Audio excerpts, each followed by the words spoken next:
Bom, é com muita alegria que eu venho hoje trazer algumas novidades, claro que não tudo, né, sobre a quarta edição do Congresso Brasileiro, eh, da Cannabis Medicinal. Ele aconteceu entre os dias 22 e 24 de maio, agora de 2025, na Expo Center Norte, e o Canabinal participou desse congresso com muita alegria. Nós temos aqui a nossa plaquinha para mostrar isso. A gente realmente ficou muito honrado em poder participar, já vou contar como, né? Então, na verdade, esse é um congresso organizado pelo Sechá. Foram, quase, acho que sempre, né? São 6 módulos em 3 dias, então 2 por dia. Então, no dia 22 foi o módulo sobre veterinários e business. No dia 23, sobre o sistema endocannabinoide e o agrotech, cannabis. E no dia 24 foi sobre o Medicam, especialidades médicas, né, e odontologia.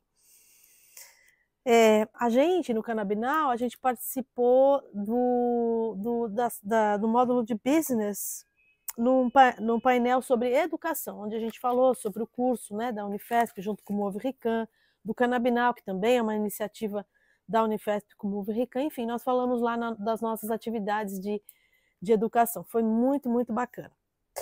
Bom, queria agradecer também, né, ao Dr. Pedro Pierro, que nos fez o convite, toda a equipe do Sechá, que foi incrível, né, como sempre.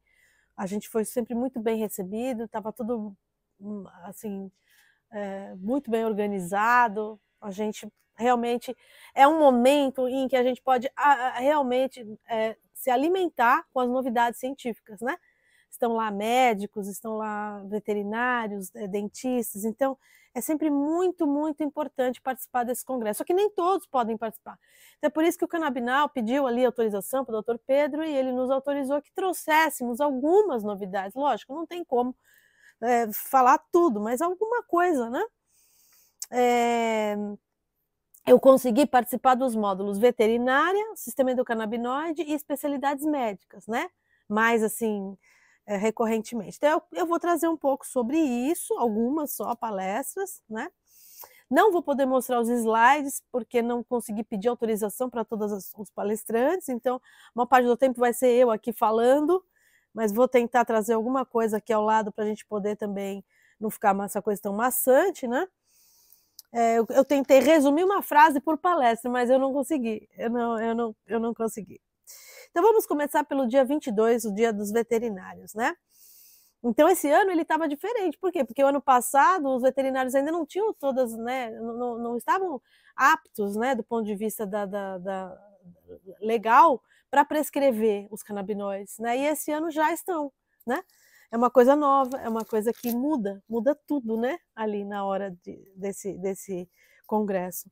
Então eu vou começar com uma palestra que eu assisti o nome dele é Joshua Polanco.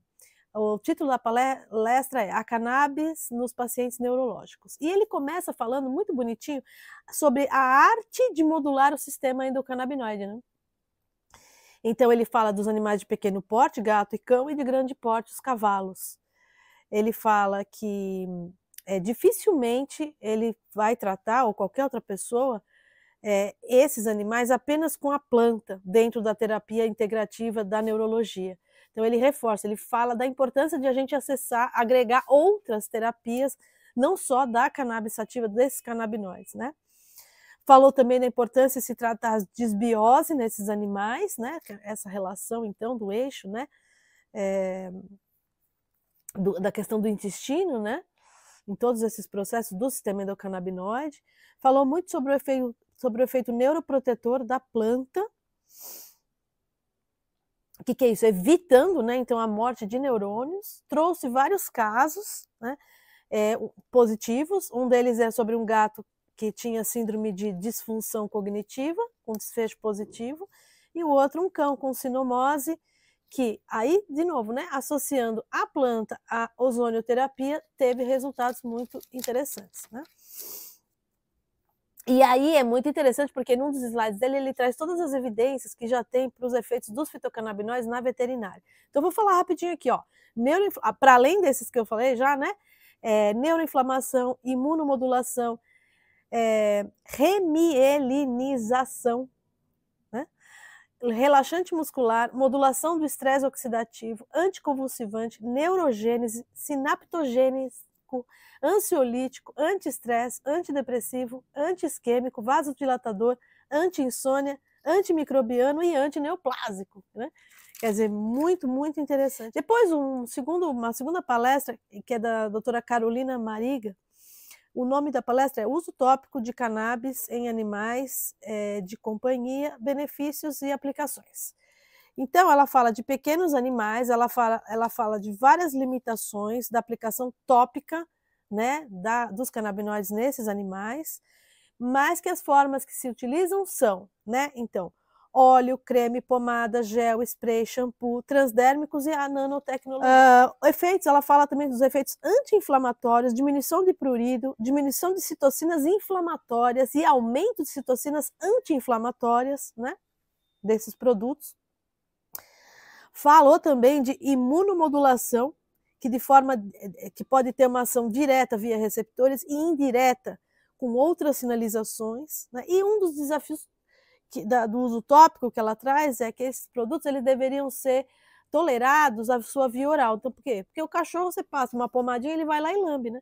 Então, mas será que pode lamber, né? Então, teriam que ser seguros também por essa via oral, né? Uma outra palestra que eu adorei essa daqui também, que é a doutora Aline Goulart. Ela falou sobre cuidados em animais silvestres cativos com o uso da cannabis. Aqui é importante dizer que praticamente, não posso dizer que não existem, mas ela fala que é um dos poucos estudos, se não o primeiro, falando sobre canabinoides em animais silvestres, né? É muito legal. Então ela trabalhou com furões, lontras e iraras. Que são então animais ou que ficam em zoológicos, ou então em criações, cativeiro, né? E esses animais, por estarem presos, né, não estarem no seu ambiente, eles apresentam muitas estereotipias. Por quê? Porque eles estão nesse ambiente com muito desconforto, porque estão num ambiente artificial, né? Então eles nadam em círculo, as estereotipias, né? Vocalizam de forma, aquela vocalização bravo, né, de estar solitário, coceira excessiva, mutilações. Então, depois de 60 dias que esses animais foram tratados com óleos à base de canabinoides, começando com doses baixas e indo para doses mais altas, né? Ela observou que as lontras e as iraras tiveram uma diminuição muito importante dessas estereotipias. O furão já não foi tão fácil. De 2 ficaram um só no experimento. E ele ela até fala, talvez se a gente tivesse aumentado a dose, mas a gente ali não quis, né?